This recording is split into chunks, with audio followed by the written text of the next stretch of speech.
In today's video, should you bulk or should you cut? And I'm gonna give you the damn answer.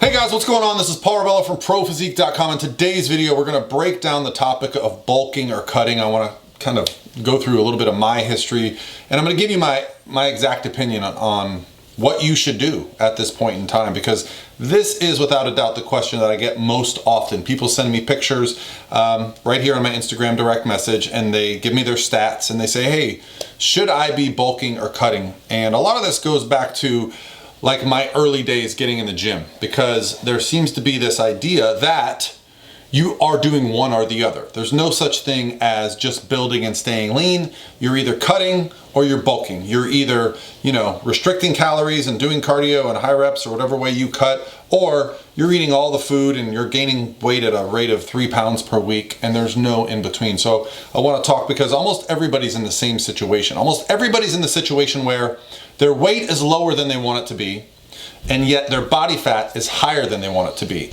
And this is across the board, not just with the people that would answer my questions, but I think most people in life would say, hey, I'd like to have a little bit more muscle, a little bit less body fat. But especially as men, we tend to focus on the scale a lot, and for good reason. It's important. You want to know what you weigh, but I think we get caught up a little bit in that scale number, and it's not until we get later in life, I'm now 45 years old, that I've gone through so many of these cycles of cutting and bulking that I really feel like I'm kind of happy with where I'm at.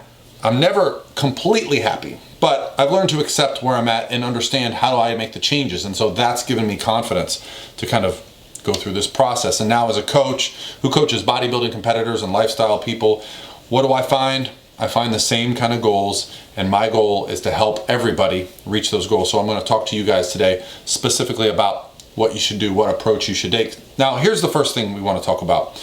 The idea of putting on muscle and losing body fat at the same time. It's kind of misconceived. A lot of people feel that you can't do it, but under the right conditions, you absolutely can. So most of the time with my clients, what I'm gonna say is, let's not focus on losing a lot of body fat. Let's not focus on putting a lot of muscle on. Let's instead focus on recompositioning the body, okay? Changing body composition through adding muscle, which takes a lot of time. The problem with the bulk concept is that you're just gaining weight really fast, and most of it's body fat. Even if you're a complete beginner in the sport of bodybuilding, you cannot outgain muscle and fat, right? Your muscle is not gonna build as fast as you can possibly put fat on. But you can put on muscle gradually over time. Likewise, it's very, very easy to put on fat very rapidly, but it's very hard to take body fat off and keep muscle. Those two things become more and more difficult, especially the longer you've been training. So the focus should be on getting into a good routine with diet and training and your cardio and being active so that we're able to get stronger while we're losing a little bit of body fat. Now, if you're over a body fat percentage where you're not happy, but your weight is still lower than you want it to be, I still think you should start off with the goal of fat loss. However, you need to measure fat loss a little bit differently. It doesn't need to be measured just on the scale. You need to be taking pictures every week, and you need to be taking measurements every week.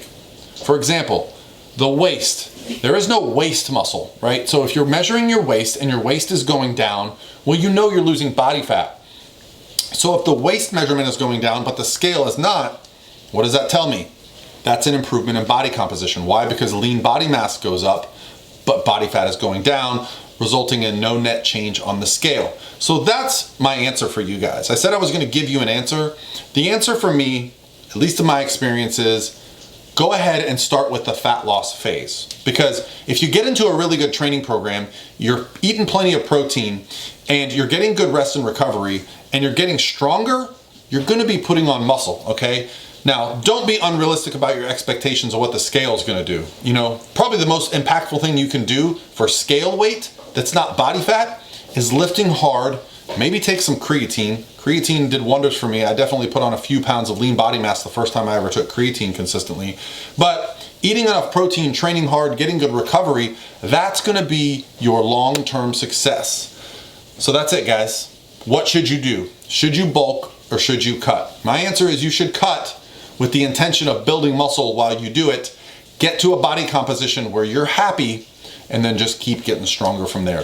All right, guys, that's going to be it for me today. Hope you guys are having an awesome Wednesday, and I'll talk to you tomorrow.